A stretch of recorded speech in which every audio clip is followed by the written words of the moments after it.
Hey, it's pre-show Brady here, just letting you know that, well, I'm about to talk a lot about Disneyland and a visit I had there. If you want to see lots of pictures and videos from the trip, kind of synced up with the podcast a bit, I'll be doing that on the YouTube version of this episode. If you're already watching the YouTube version of this episode, well, you've come to the right place. I hope you enjoy it. If you don't want to see any pictures or video, you just want to listen, well, that's okay. This is a podcast after all.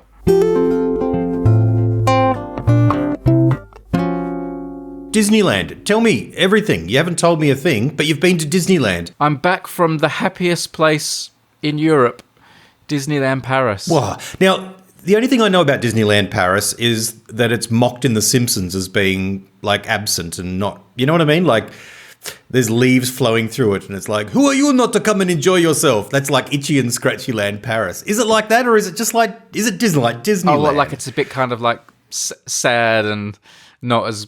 magical as Euro trash and, you know, empty and abandoned and not quite the spectacular. It has a reputation apparently for not having good weather and raining a lot. Right. And it did rain a lot. So I haven't been to Disney World in Florida. I have been to Disneyland in Anaheim. That's the original one that you went to, isn't it? It's smaller, but it's the original, yeah? Yes, the one in California, yeah. Although they've built a big thing next to it as well. It's still pretty big. But there's someone in my house that feeds me strong Disneyland information, so I've retained that data.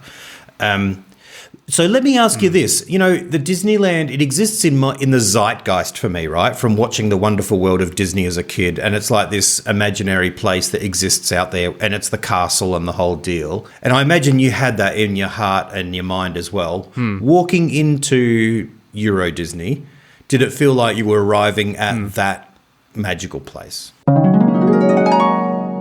right, team and civilians, just a quick check-in from Disneyland Paris.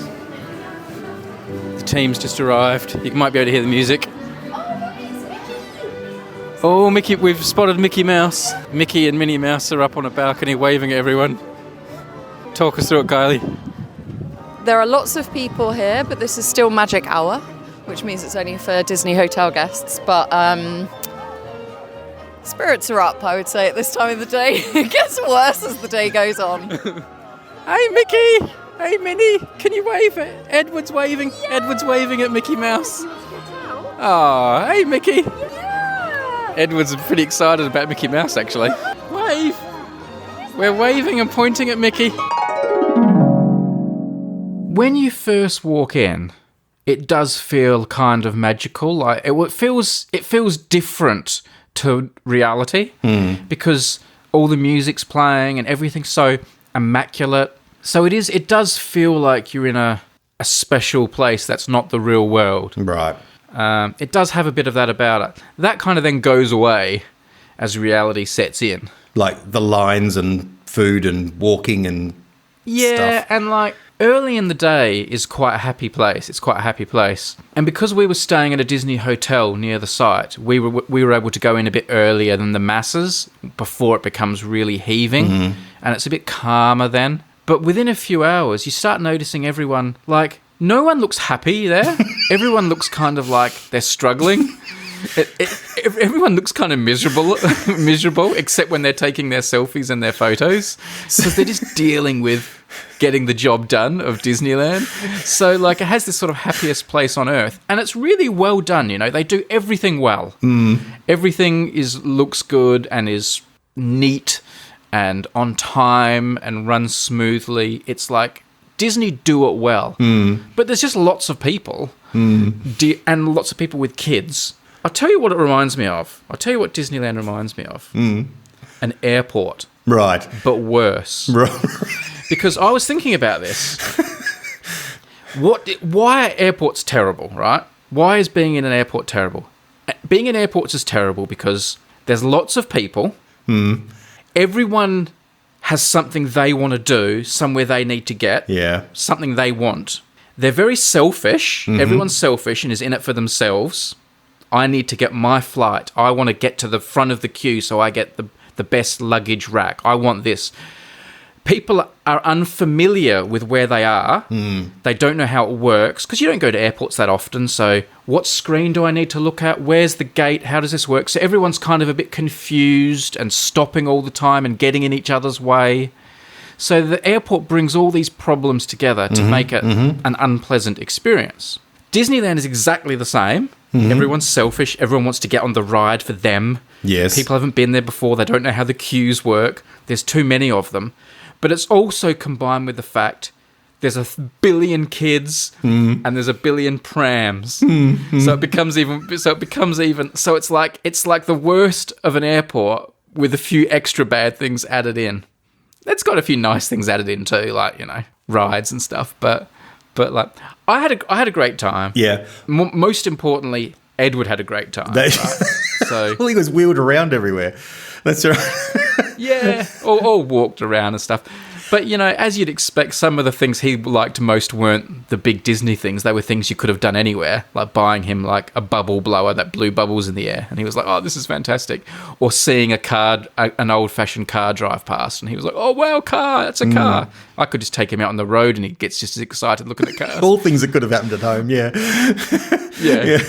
So, can I just say, I really love your analogy of the airport, or your analysis of the airport, and maybe that's something we can return to at some stage, because I've often thought about why airports feel like the most self-conscious, incubating, weird place. That's an interesting topic in itself. But the way you've described it, which is effectively it's like a kid's birthday party as big as an airport, is... yeah. Yeah, it is. It's an overcrowded kid's birthday party held at an airport. In an airport, yeah. Oh, it's all kicking off now. We've got an old jalopy police car going past. Edward loves a car. Blowing a kiss to Mickey Mouse. Where do you want to go now? Where do you want to go now? All right, we're right near the castle now. My assessment of what Disneyland Paris is like is it's smaller than I expected. I was naive and thought that it would be quiet because it's school time, but it's not. It's absolutely nuts. And with a toddler, it's probably harder because he's just running around, hard to control, and basically I'm trying to stop him from hitting his face on the ground. But the rides are fun.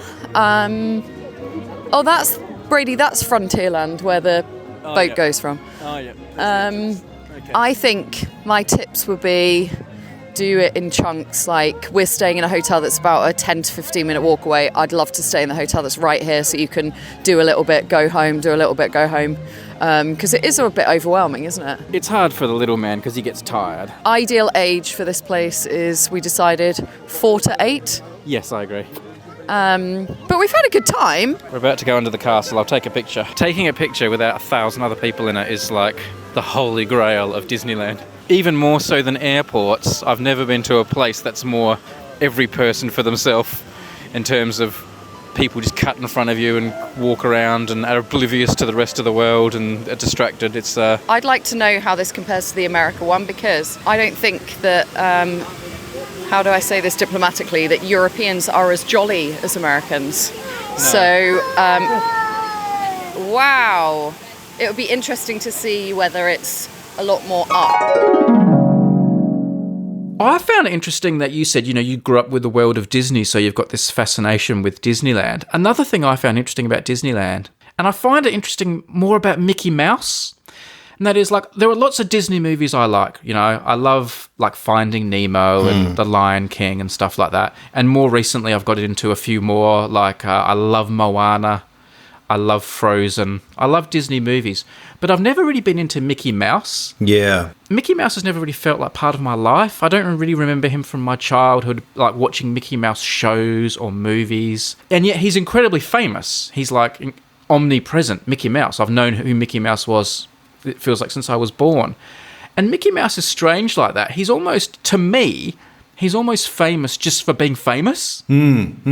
Like, I don't know his work. It's like a really famous musician who I don't know any of their songs, but I know they're famous. Yeah, I wonder if a comparison is someone like James Dean, who is sort of omnipresent and iconic, but you kind of never watch his stuff, you know? He did like 3 films and no one's watching them. Yeah. And when you do, they're rubbish. Yeah. But also like and yet he is like the man you want to see at Disneyland. Like whenever you see him, it's like that's the ultimate celebrity spotting. Oh look, there's Mickey. Yep. And you become so caught up in the cult of it that like all you want to do is buy Mickey Mouse merchandise. And I was the same. Oh, I've got to buy a Mickey Mouse. I've got to buy Mickey Mouse this, Mickey Mouse that. Like suddenly I just became completely obsessed with Mickey Mouse. And yet Mickey Mouse means nothing to me. Yeah. Like, you know, I love all the other characters way more, but Mickey Mouse just becomes this like crazy obsession. That's fascinating. That's great. Oh, that sounds exhausting and marvelous. Yes. It was also interesting, you know, the fact that it's French, so lots of stuff's in French. Like we went and saw a Frozen show because Edward quite likes Frozen, and it was this weird hybrid of a little bit of English and a little bit of French, and it made me wonder, who's the audience here?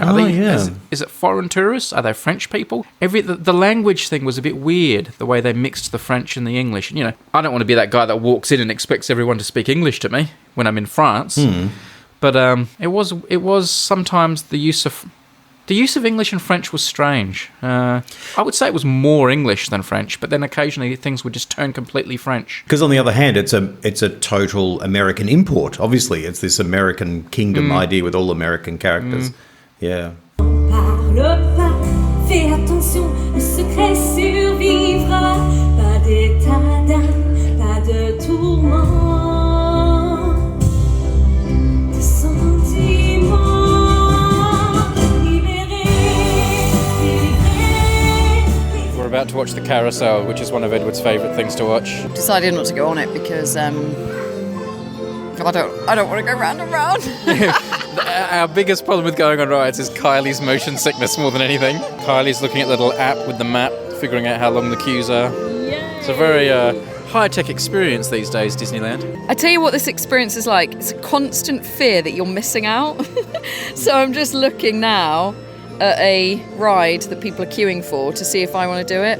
Ride a minecart through the magical land of Snow White and discover how the 7 dwarfs helped her defeat the evil queen. Why aren't we on that one? That sounds good. It may frighten younger guests. Well, hang on. Here goes the merry-go-round. It's starting now. It's turning. Yay! Look. What do you see? What noise does a horse make? Nein. That's right! Would you like to go on that, Edward? Do you want Daddy to take you on the carousel? Yeah, we could go on actually, look. And if we go side by side and then you stand up, like those people. Yeah, let's do that. Because Daddy can stand up next to you. And I think we should go on the Snow White ride, but we discovered something yesterday that you can pay to skip a queue. And yes, that's not the most ideal use of money. I understand that. And my mum would say that is a total waste of money, Kylie. But when you've got a toddler, queuing is not fun. And I'd rather not eat my lunch rather than queue. Nein. Yeah, should we go on the horse? let's go and line up for the horse. Come on then. I thought it was the rides were a bit pokier and smaller and less impressive than I imagined. It was more like, lots of them just felt like quite fairground level. It didn't feel like next level, oh wow, these are multi-million-dollar rides. Who made these? Right. Like Disneyland has some like big kick-ass rides. Disneyland Paris didn't feel like it had as many, which was fine for me because I wasn't there for me. I wouldn't have gone on them anyway. I was going on all the pokey rides with my little 2-year-old. So I didn't mind. I liked that there were so many rides he could do. I thought, oh, am I going to not be able to do anything because I'm with the little short dude? But he could go on loads of stuff that we couldn't go on all the rides he could have gone on. So that was good for me. But if I was going there as an adult, like I saw lots of adults there, like couples in their 20s that were obviously there on a holiday or stuff. And they were lining up for the same rides as me. And you're lining up all this time to go on a ride. And then the ride lasts 90 seconds. It's amazing how short they lasted. And they were really uneventful rides. They were really like safe, calm rides. And then I got off them. And I thought, well, that's fine. I got a nice picture with my boy and he liked it.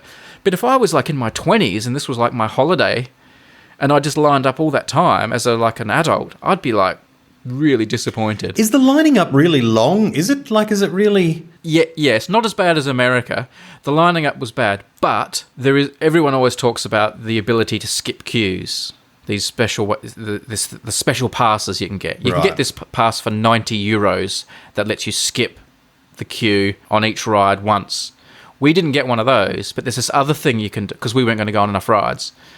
But the other thing you can do is you can do it like on a one basis on the app. Yeah. So if you get to a ride and there's a 45 minute queue, you can go on the app and you can buy a pass, this Premier pass, and you pay money, and the amount of money changes depending on the ride and the time of day. But it could be like €10. And then instead of going on the ride for free, you pay €10 each, and then it gives you a time that you can come back. And the time's usually pretty soon. Like come back in 20 minutes, and you can go through the special door into a different queue that gets you on the ride quicker. And I've done that in America, a version of it in America. And it just felt like you were getting in another queue that was still a bit long, but not as long. Right. But at Disneyland Paris, it was like golden.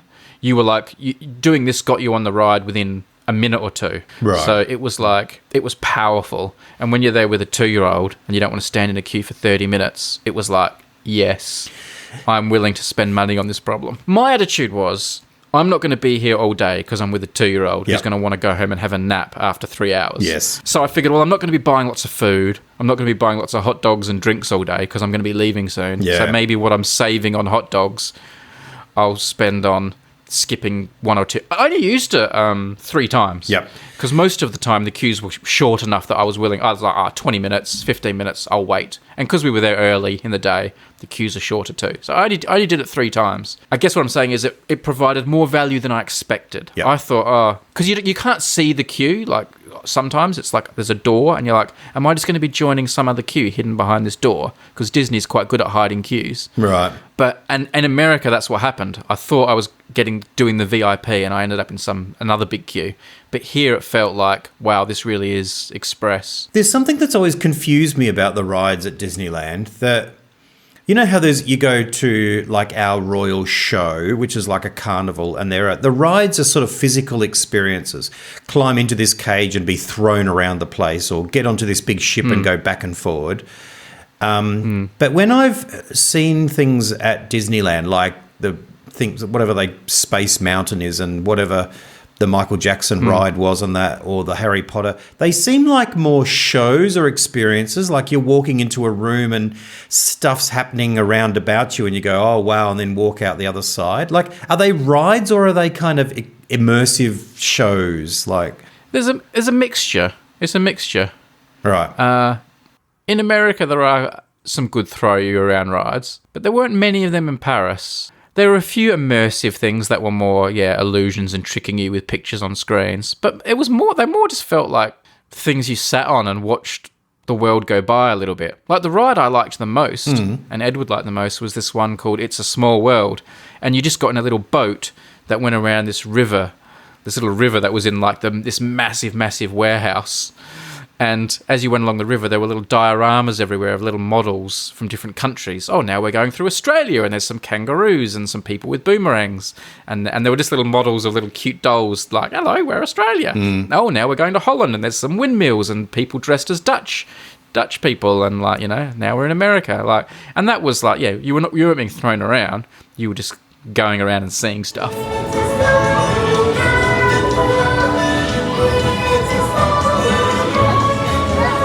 Is it that sounds like obvious. Like, or is it just enjoyable because it's like done well? They do those things well. Yeah. It is obvious. It's not for you. It's not designed for us. It's for kids. Yeah, But right. It was for kids. Yeah. But it was done well, and there was lots to see, and it was, It really, Disneyland Paris rides really did remind me just of like a local fair that comes to town, except the rides were cleaner and looked safer. Yeah. And they're run by like a person in a costume for a character rather than, a sort of a Neanderthal guy in overalls. You're not quite sure is paying attention. The parade was very good. At the end of the day, the parade with some various floats and Disney characters on it. That was really good. Is that every day they have a parade at the end of the day? Yeah, or sometimes multiple times a day, and there are different shows on. And there's lots going on. There's lots going on. Like you won't be bored. Right. There's always something to do. And the parades were really good, like down the street and that. Like, remember when we went to Warner Brothers Movie World, right? And there was the Batman ride. So when you went to buy lunch, it was like a bat burger or something weird. Is the food like everything's Mickey shaped Mouse? like Mickey Mouse? Is it right? Mickey Mouse pizzas, Mickey Mouse waffles. Yeah, everything's shaped like Mickey Mouse. Do you think they're in danger of making it a commercial experience? Yeah. All right, people, join us live now as we actually do the ride. I've got the microphone clipped on. Come on, Edward. Come to Daddy. Yep, I got you. All right. Here we go. The military operation of getting on a ride. No, don't hold the microphone. Which horse do you want? Which horsey? Which horsey? Blue? Yeah. The blue You one? want that blue horsey? That's a big horse, that one. No. Boo. Blue, yeah. Boo. Yeah. Okay, we're putting on your seatbelt. Here it comes. You hold Edward. You can hold here if you want. It's not super tight. That's like I'll hold him as well. So Edward's on his horsey. Mummy's getting on the horsey next door. It's not easy. Wow, look at that. Woo! Can you wave at Daddy's holding Edward in the middle, standing up. Need a wider angle, don't we? We're going. Yeah, you're up really high, Edward. Yeah. We're going around. Up and down we go. Great. Up and down. And up. And down. If we can leave the pram where it is, we can go straight to that Snow White. All right, we're going straight from the carousel to the Snow White ride. Yeah, there's Dumbo. Yeah. You've been on the Dumbo ride. So your girls want to go, do they? Oh, yeah. And one in particular is really, really interested in Disney, like its history and the cartoons and the drawing. But of course, the parks, the lands and the worlds and how they work and how they operate. She's really interested in all that because it sounds like quite a big operation in terms of actually running the thing and maintaining it and all that stuff. That is interesting. You go in with that eye as an adult, the logistics. How do they do this and stuff? And that also sounds exhausting. Yeah, but well, there you go. Well, I'll tell you, if we can sort of segue to an idea for a podcast. My first idea is actually not a million miles away from what you've said, although it's more closer to home. My podcast idea is called My Happy Place. Oh. It's my happy place, but it's not like a big fantasy happy place like, say, Disneyland might be. Doesn't sound like it's quite your happy place, but, it might be Edward's happy place. It's a more local one. So I was actually thinking that a podcast that explored maybe 4 happy places you've had that are kind of domestic, like at home. So for in your childhood, in your teen years, like as a young adult, and then now, what is a happy place that you go to regularly? That you just love being there. It's like when you're standing in line at Disneyland, it's like, oh, I wish I was back, and you're thinking of that spot, Go on then. Tell me your happy places. All right. My childhood happy place was on the lawn in the backyard. So just being in the backyard on the lawn, I used to set up a little tent, a blue tent, and sleep out there. I used to kick the football to myself because I'm an only child, so... And I'd kick it around and play. I'd mow that lawn, play on the lawn. We'd have barbecues and I'd sit and eat on the lawn, kids' parties on the lawn. So the backyard lawn was my happy place as a child. What was yours as a child? I haven't had time to prepare. Tim has just sprung this idea on me. But going off Tim as inspiration, my neighbour's backyard, the Smith family, their backyard was where we played our backyard cricket. That was like my MCG. That's where all my childhood cricket was playing. So probably my happiest place was the Smiths' backyard, which I remember every tree and plant and where you'd hit the ball and where you could hit it over the fence and stuff. So it would probably be the Smiths' backyard. I actually called it. I lived in this street called Kersley Avenue, so I called it the KCG, the Kersley Cricket Ground, the Smiths' backyard. So probably that, because I was obsessed with backyard cricket. I haven't talked about it much on the podcast, but I kept these notebooks on the Smith family barbecue. I put them on I rested them on the barbecue, and I kept all our stats. So every time someone got out, just playing backyard cricket with a tennis ball, 3 or 4 of us, I would like record how that person got out and how many runs they made and stuff. And then I would bring out these annual reports of everyone's batting averages and stats, because I was obsessed with cricket stats. So like I was obsessed with backyard cricket, and I loved playing at the KCG, their backyard, and we'd play at 10 in the morning. And because we weren't allowed to play before 10, because otherwise we would have started too early. So our parents had said, you can't play cricket until 10 in the morning. So like at about 9:50, I would go to the front of my house and stand on the road, and my friend would go to the front of his house and stand on the road, and we just look at each other for 10 minutes. And as soon as it was 10 o'clock, we'd walk towards each other and go, let's go play cricket. But the problem was the Smith family were all boys, and like were quite tempestuous with each other, and they would end up having a fight. And then when they had a fight, their mum would say, okay, cricket stops now, both go to your rooms. Brady, you have to go home while the boys go to their rooms.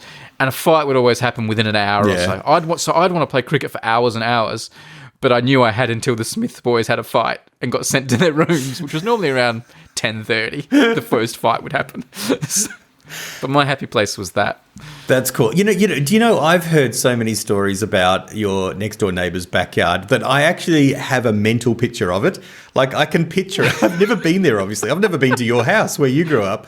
But I have a mental picture of your neighbour's backyard and you playing cricket there in the stories that you've told me over the years. That's great. My other happy place, and I'm sorry for being greedy and taking 2, but you just reminded me of it when you said the backyard lawn, was I have really happy memories of, we had a swimming pool in our backyard. So I grew up with a swimming pool. And for that reason, swimming was not like a big novelty to me. My friends would come around and all they'd want to do was go in the swimming pool. And I was like, oh, let's go and play cricket. But I did like swimming in the pool, cooling down, and then going to the front of the house and lying on our concrete driveway, which had been baking in the sun. Yes. And if it was not too hot, but very hot, you could just lie there and sunbake on the hot concrete, or put a towel down and see how long you could sit on the concrete for before it got too hot. Awesome. I love just lying and sunbaking on the concrete. Yeah. Usually lying on my tummy, like, facing down. Yeah, I can relate to that. That's fantastic. I can't believe you did that growing up in Adelaide, though. It's so hot here. I was doing that in country Victoria, but over here, I mean... ridiculous. Gosh. Yeah. Magnificent. Sometimes it was too hot. You couldn't even touch the concrete, but sometimes it was just right. All right, so moving on quickly then to our teenage years. So my teenage happy place, I'd have to say, was the church. Like on Friday nights, finishing school and going to our youth group. Like we had a Friday night youth group.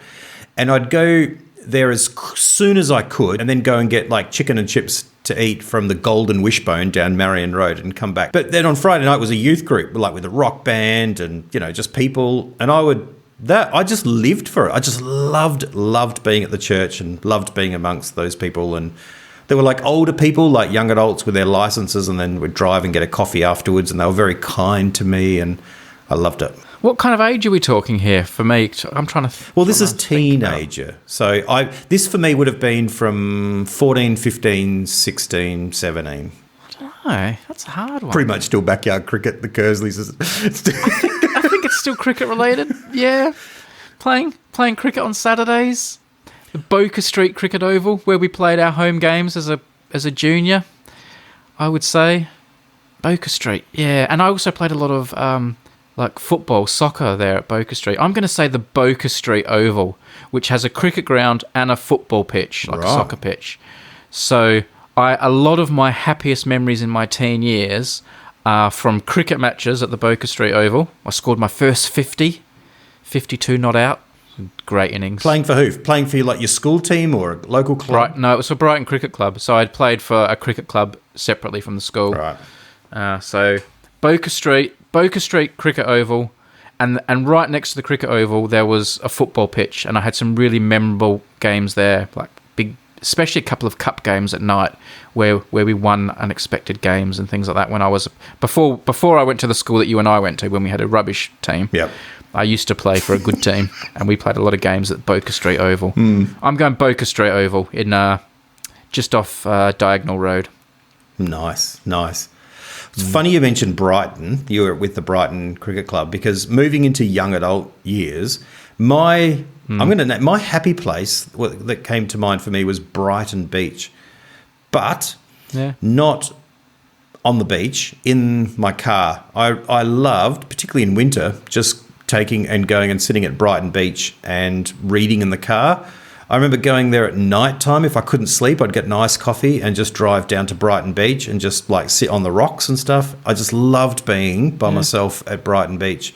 I used to, this sounds so funny now. I used to go to the library and borrow. They had all these back issues of like Rolling Stone from like before the years when I would buy Rolling Stone, and I'd borrow from the library these Rolling Stone magazines, like 5 of them, and then drive down to Brighton Beach and just sit there and read these Rolling Stones from years and years ago.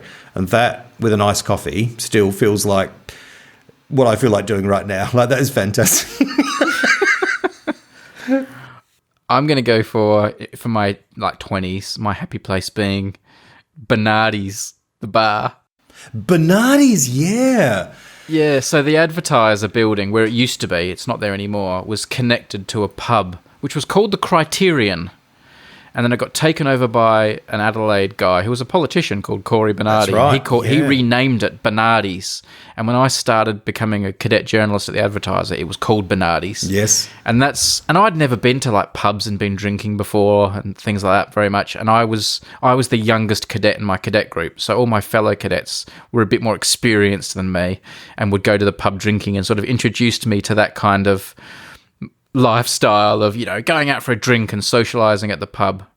And it was always really good fun. It was a real sort of coming in age time for me.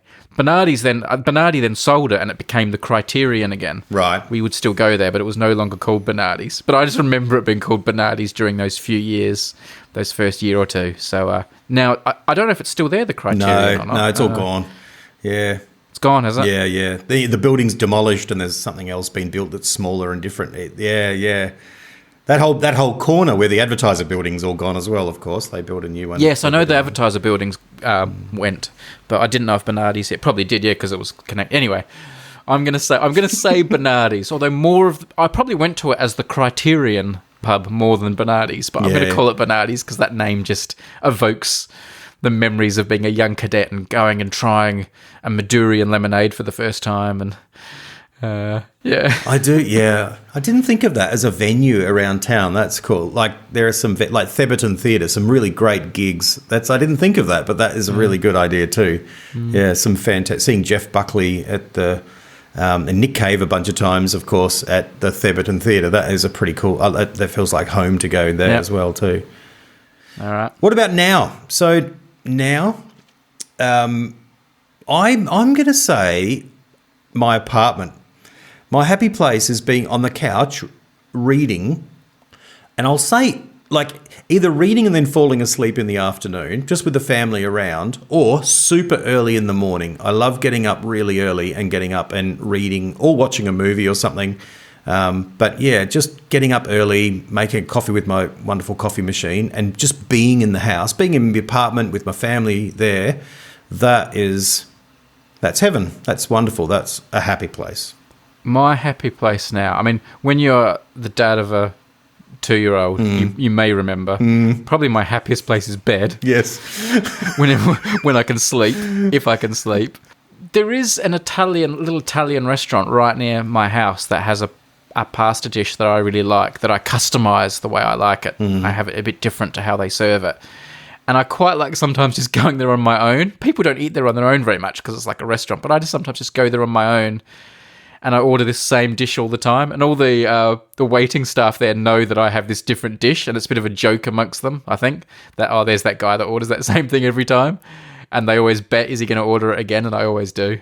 What's the dish? So, tell us the dish. It's just a carbonara. They do like a spaghetti carbonara, like a carbonara sauce. But I have it as a penne. Oh, yeah. So I don't like spaghetti as a pasta. So I say, can I have the carbonara but with penne instead of spaghetti? And they know that's what I always do. Yeah, I know you like penne. So nice.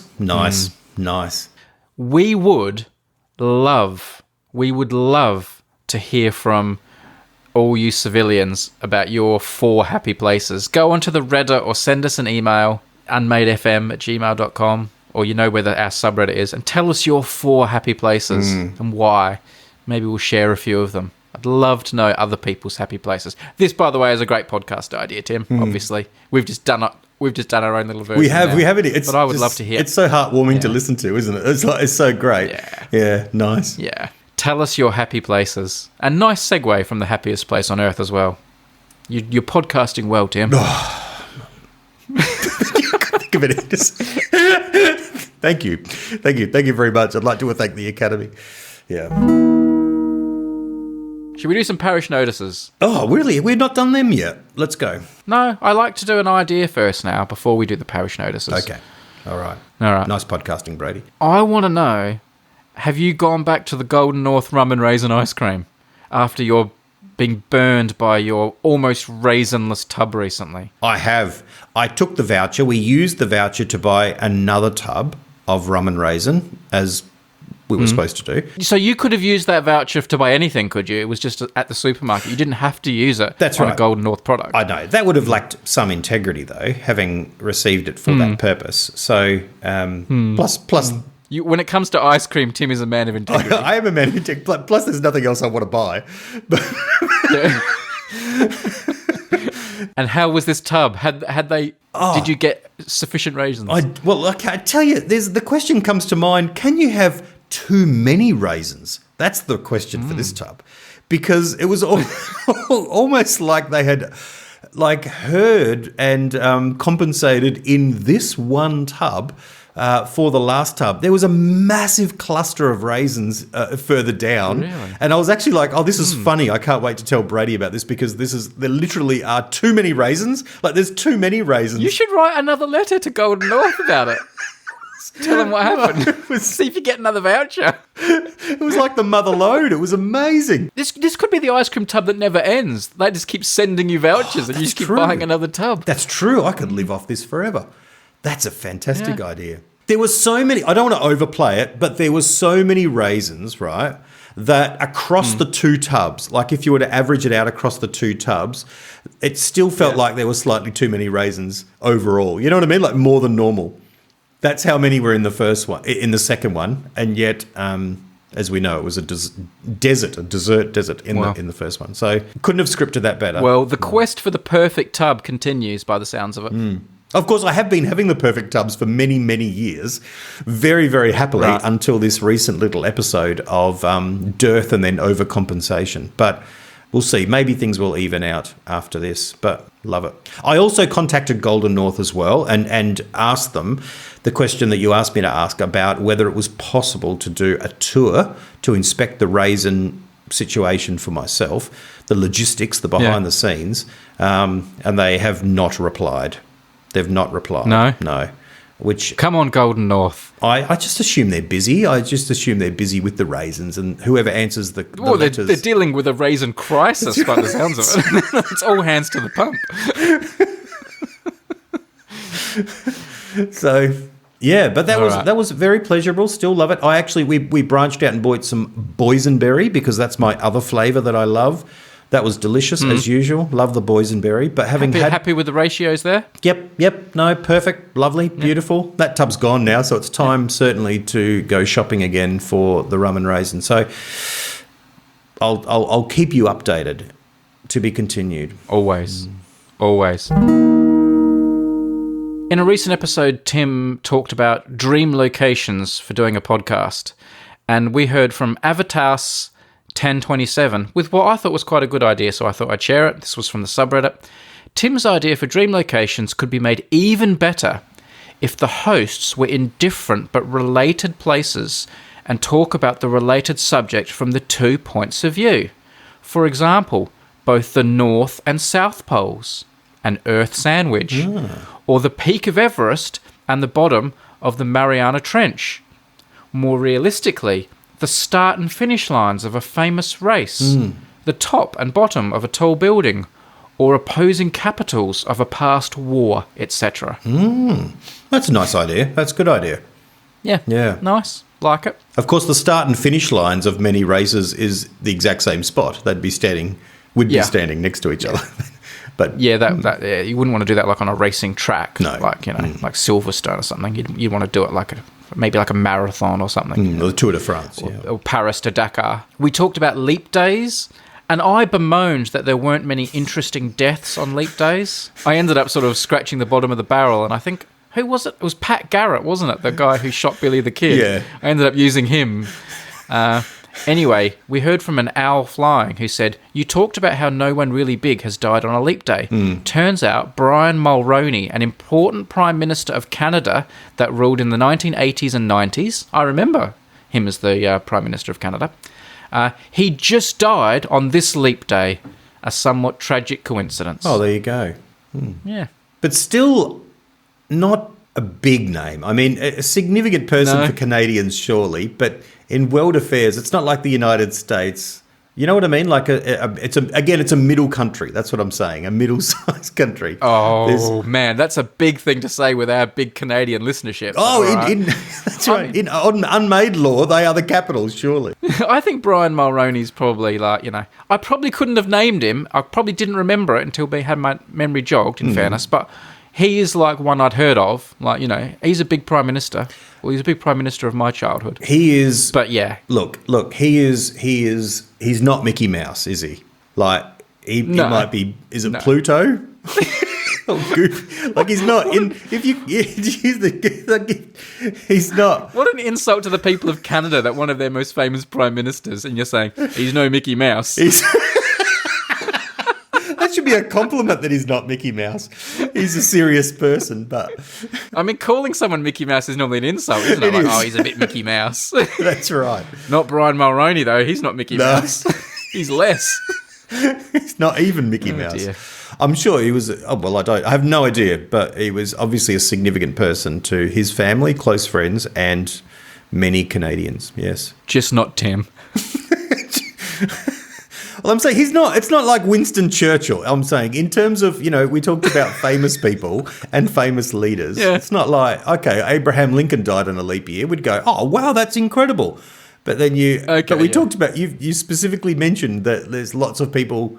That we said it wasn't Billy the Kid, it was Pat Garrett many years later. We go, oh yeah, no, that makes sense. It's like, oh yeah, the Canadian Prime Minister. Just to let people know, $1 Million Podcast is still chugging away with new little additions. Go and check it out if you like.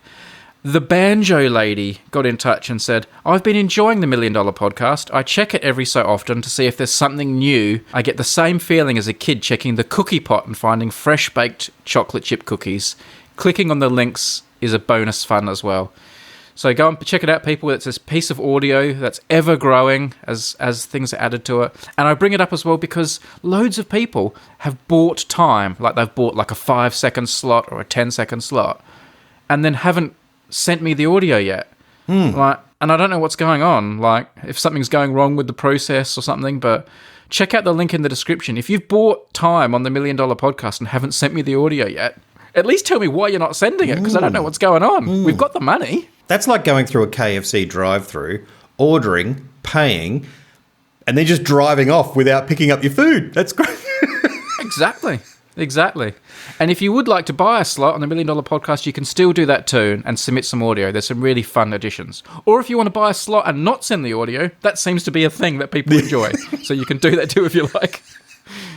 Go and check out the links. I just want to shout out, I got quite a long email from someone named Julian, who's from France but now lives in New Jersey. And he actually works for Storyblocks, our former sponsor. They haven't sponsored us for a while. May that sponsorship rest in peace. We're open to rekindling it because I really enjoyed doing Storyblocks ads, but we don't do those anymore. But Julian works at Storyblocks. And he actually, I think he knew of us. He first heard of Storyblocks from us. And then he ended up working there and thought it was really exciting. And he sort of talks to colleagues at Storyblocks about the Unmade podcast. So keep up the good work, Julian. I really enjoyed your message. I won't read it all because I don't want to give Storyblocks too much free advertising. But he also did send a couple of Sofa Shop covers. He says, as a token of appreciation and to add to the Sofa Shop cover lore, I've included 2 covers, a French adaptation and a jaw harp cover, which might be the same level as Tim's cover of Money for Nothing. I hope you enjoy it. So I won't play the whole thing, but here's a little bit of the French one. Choisis le tissu, les rideaux qui vont bien. Le sofa shop, ça va pas coûter ce que vous pensez. And here's a little bit of the jaw harp. And Julian sent like a video of him playing it. It's a very odd instrument. I hadn't seen it in action before, I don't think. You familiar with the jaw harp, Tim? No. What is a jaw harp? It's a harp, obviously. It's this tiny little thing. I'll send you a picture later. All right. And speaking of the sofa shop, this came from Tanaka. I'm writing as a satisfied enjoyer of the Unmade podcast. Thank you for providing me with the occasional giggle or distraction from a workout. People listen to the Unmade podcast working out, Tim. I never think about that. That's interesting. Yeah. Wow. I thought people would chill out, like listening to us. Does it actually get people That's what I think. motivated? I don't think we're high energy enough. No. But if you're working out right now and listening to it, go for it. Keep going. Higher. Go. Yes. Come on. There we go. 5 more minutes. Oh, 5 more. 5 more. Work it. 4 more. Feel the 3 burn. more. 2 more. 1 more. All right, rest. All right. That was well done. Tub of ice cream. Tanaka continues. I'm aware that you and Reverend Hine are huge fans of the Sofa Shop jingle. I love that your podcast brought it to my attention, and I always enjoy the occasional listen whenever it comes to mind. I wanted to bring your attention to another catchy parochial jingle. As such, I had to forward you a link to the Tanganda Tea jingle. I happen to be from Zimbabwe, where everyone is very big on tea and takes it very seriously. The jingle I linked is a radio ad for Tanganda Tea, probably the most beloved tea brand in the country. The ad was initially perceived as a little cringy, but it randomly just ended up growing on everyone. I'd love to hear your thoughts. We love our tea, we love our tea, we love our tea.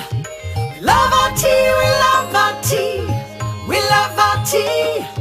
It's time for us to drink our tea. Tanganda is our tea. Tanganda. It's time for us to fill our cups. Tanganda is our tea. Tanganda. What a lovely day it is. Tanganda is our tea. Tanganda. What a lovely life it is. Tanganda is our tea. Tanganda. What a lovely smile it brings. Tanganda is our tea. Tanganda. Up, it lifts you up. It lifts you up. Up, it lifts you up. It lifts you up. Oh, up, it lifts you up. It lifts you up. Oh, up, it lifts you up. It lifts you up. It's more than just tea. It reigns supreme. Tanganda tea. It lifts you up. This is awesome. I love this. This is actually Like it? It's a mood lifter. It's like it's a happy song, Yeah. isn't it? It's lovely. It's good. It's good. Is it as lame as the Sofa Shop? No, it's don't better. know. It's too nice and poppy. Like I kind of want to listen to it again. Yeah. It's not. It doesn't have the sophisticated wordplay that the Sofa Shop No. song has. I think it's certainly a more serious work, a denser work, the Sofa Yeah. Shop. But I'd also love to see where Halifax Street could be inserted somewhere in too. But Yeah. but it's lovely. It's Yeah. like it reminds me of an 80s pop song. Tanaka continues, their jingle was absolutely infectious, and I can recall unironically singing It Lifts You Up at school with all the boys. The ad played on every radio station in the morning, and I recall humorously and slightly traumatically, me and my mum would use it as a marker for how late we were on the drive to school. But I digress. Have a lovely day, Tanaka. Nice. Thank you, Tanaka, for drawing our attention. If you have a really crappy advertising jingle you would like to send in, I guess you can. I probably wouldn't play them all. I played this one because it was from Zimbabwe, and my dad grew up in Zimbabwe, so I have a bit of a link to the country. So yeah. Cool. That's nice. Fantastic. Oh, very quickly, Tim, we're going to do like a 30-second version of Spoon of the Week. I forgot, and the reason we're quickly doing it now is I forgot to do it at the start when we talked about Disney. I bought a Disneyland Paris spoon. It's here, I'm opening it now in the fantastic. box. It was the only one I could find. Let me guess. It's It's got Mickey Mouse on the cover. No, I couldn't find a Mickey Mouse one. No way. Unbelievably, I was really disappointed. They also have a really disappointing range of snow globes at Euro Disney because we buy snow globes for all the places that we visit with our little boy.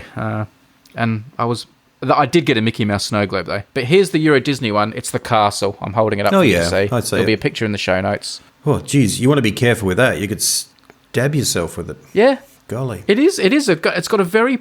The top of the castle, where this turret is very pointy. It's even pointier than it looks on the screen too. You're right. That is super sharp. I'm stabbing myself with it right now. That could be handy, though, for, like, picking up little bits of cheese and eating. You could use both ends. Yes. Or like, stabbing yourself in the eyes at the end of, like, 12 hours at a Disneyland theme park. And just wanting it to be over. But no, there we go. Spoon of the week. Nice. And speaking of which, it's time for our prizes. Tim, I ran a bit of a poll during the week about how people felt about your idea that we've incorporated recently of having nominees, like nominations, like at the Oscars, where we read out names of Patreon supporters who are nominated to win a prize. And then we narrow it down to the ones who actually get the prize. And how do you think the vote went? Well, I always thought this would be a pretty popular idea because people would like to get mentioned. And then I remember we got some cautionary feedback that people didn't like it. But I think on the whole, though, surely people are going to like it. They're going to be in favour of it. It was very 50-50. There were a lot of comments. For the longest time, we had hundreds of votes. And for the longest time, the vote was actually 50-50. 50%, 50%. To the point where I thought maybe people were rigging it. I think in the end, people were slightly in favour of it, but it was like in the 50s. It wasn't a big majority. And I think much like changing the Constitution, you can't just change things like the Constitution based on like a narrow vote. It has to be like an overwhelming majority. There has to be a mandate. Yes. And I don't feel like we have a mandate for these nominations to read out. A lot of people don't like the tension of hearing the names read out and then not winning. Right, yes. And a lot of people also just think, well, once we've read the nominations and they know they're not going to win, they don't care anymore, so they don't care about us saying who the winners are. So it's kind of a lose-lose situation. It also could set up the situation of sort of a John Wood Logie situation where in Australia there's the actor John Wood who was nominated for the Gold Logie, which is it's just like the Australian Emmys, except even more crap. And he was nominated year after year after year and never ever won. And someone might be finding themselves in that situation through pure coincidence. Do you think we should send John Wood, the actor, one of our spoons to sort of make up for the fact he never got a Logie? Perhaps, if he would appreciate it, he might check it out and enjoy the show. I'll make a note. I'll make a note to look up John Wood's address and send him a spoon. He was in famous Australian shows such as Blue Heelers and Rafferty's Rules, where he played a judge. Yep. Yeah, just one of those faces that's always been around. Let me just check he never won. I assume he never won. If he did win, I'm not sending him a spoon. Oh, no, he did win. He did? Yeah, what year did he win? When it must have been right, like after I've stopped taking notice. He won several over the years, been nominated for several. He won all these other ones, Blue Heelers. He was nominated for the Gold Logie every year from 1997 to 2007, right?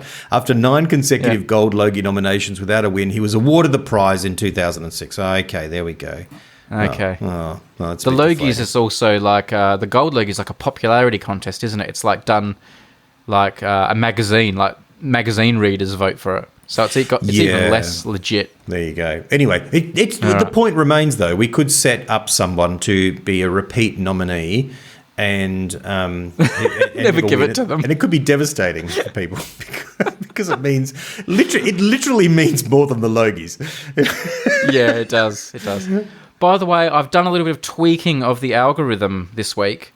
So the algorithm does still favour people who are more generous or longer term patrons, because I think that's like fair, but I've tweaked it a little bit so that if you're new, you also have a slightly better chance. So it's kind of I'm just tweaking the dial slightly so that everyone, so that it feels fair. It feels like people who've been a patron for a long time or who give a bit more have a slightly better chance, but new people have a chance to win stuff as well. And I think that's happened this week. So yeah, they should do that with the lines. at Disneyland, so that like people who have just arrived, all fresh, go straight in, whereas people who've been walking around for hours and hours and tired have to wait even longer. So They could just occasionally yank people out of the line and say, the algorithm's just chosen you to go to the front of the queue. that's a good idea. Yeah. I do like, it's a bit like at that. concerts. You know, Garth Brooks does that really cool thing where, I think Billy Joel does it too, where he doesn't sell the front row, and before the concert he has people go up to the very, very, very back and get people and bring them right down the front, just randomly, which is a lovely thing to do. And that's what you're doing. You're lovely like that, man. I am lovely. I like to think of myself as kind of the Billy Joel of this podcast. So an Unmade podcast keyring is going to Sam from North Carolina, Durham. You're getting an Unmade podcast keyring. A spoon, an Unmade podcast spoon, is going to Demi from Victoria in Australia. And we are sending Spoon of the Week collector cards to Stephen from Markham in Ontario, Brad from... Where are you from, Brad? What state is WV? Oh, West Virginia. Brad from West Virginia, Jesse from Georgia and the US as well, and Peter from Dorchester here in the UK. Cards.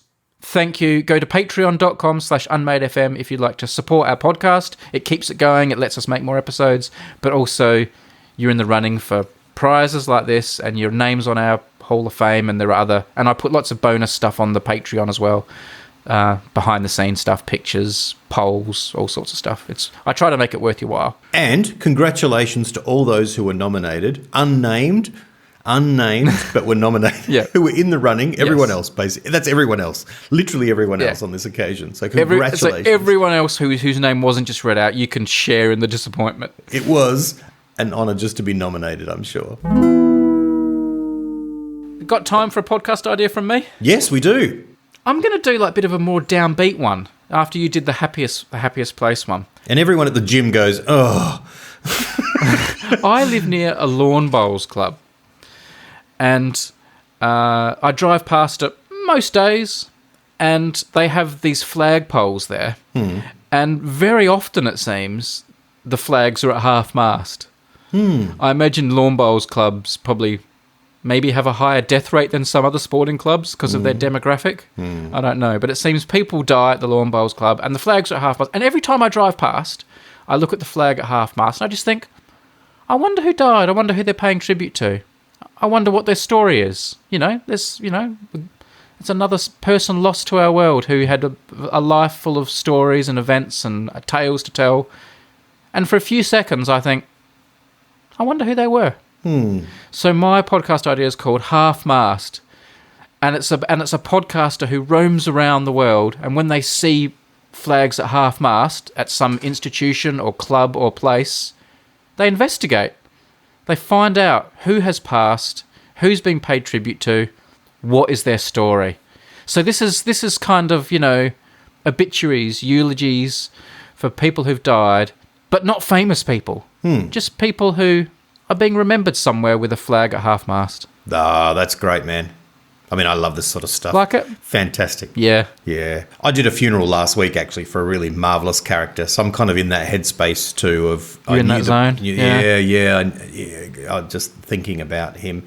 And I really... It's a strange thing to say, but it's such a meaningful thing to be involved in. But thinking about that helps you to think about yourself and life with perspective, all sorts of good things come out of even the deep, grief associated with loss and existential questions. And remembering the people, that's a great way to do it. That's people could nominate people to be part of this podcast, or you could choose them randomly, and people who others may not know of, because some funerals are very sparsely attended. This is a way of giving those people a level of connection and recognition of their story to a broader group of people. Good idea. Thank you. There's not much more to say, really. That's just my idea. Do you have... At the two places you work, your church and the college, do you have flagpoles? Do you ever fly flags at half-mast? No, we don't. We did when I was on the council. I was on the local government council, Mitcham Council. Yes. And we had 3 flags, and So that was something that happened, of course. And so it's a sort of an interesting, it would be fun to have a flagpole just to be able to make that gesture, because it is kind of a public gesture in some ways. And it's a nice gesture. I like it. It's got lots of meaning, because flags are already meaningful. And there's something about a flag at half-mast that is like sullen, but also significant. It's a really nice tribute, the flag at half-mast. And everyone knows what it means. It's a universal kind of statement. It does get politicised a little bit, though, doesn't it? When it's like, oh, should the flag be at half-mast? Like, oh, we didn't put the flag at half-mast when so-and-so died. Are we going to put the flag at half-mast when so-and-so dies? Like, it can become a little bit politicised and a bit controversial sometimes, but can't everything these days? Probably the most famous version of that comes to mind is when Princess Diana died, and people were really confused why the royal standard wasn't at half-mast over Buckingham Palace.